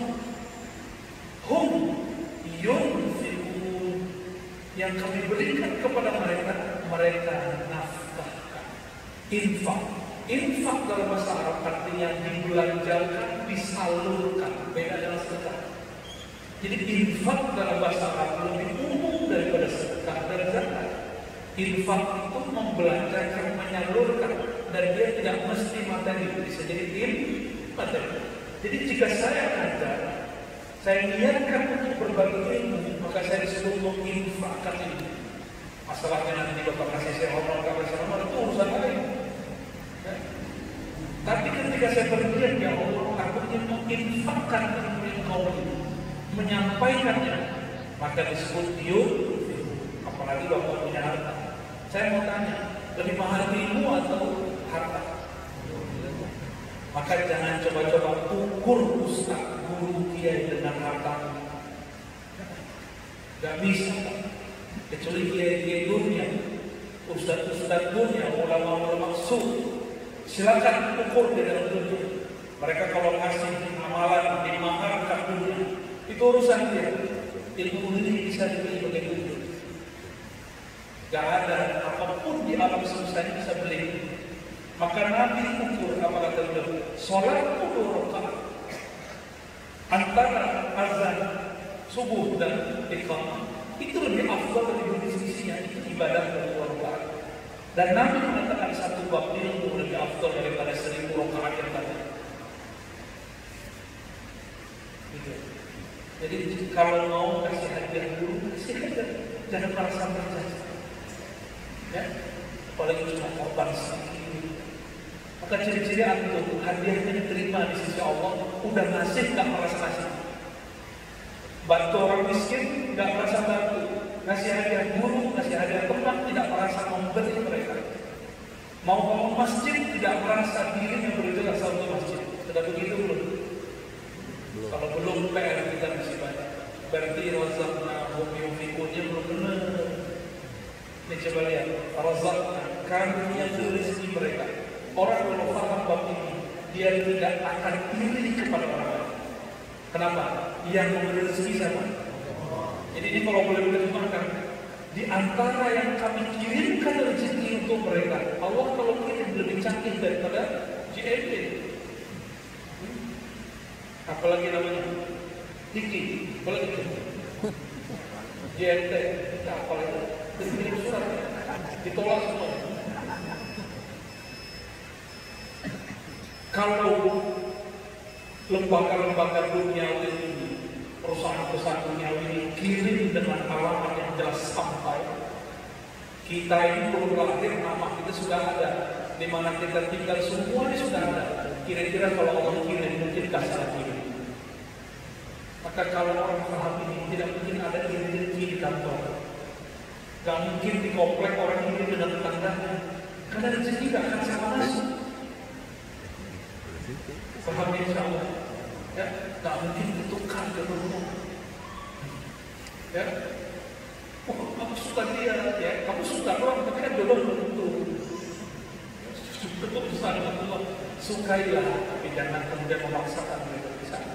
Cinta aja, jangan cinta dengan nafsu, cinta dengan roh, maka akan muncul kepasrahan, keribuan.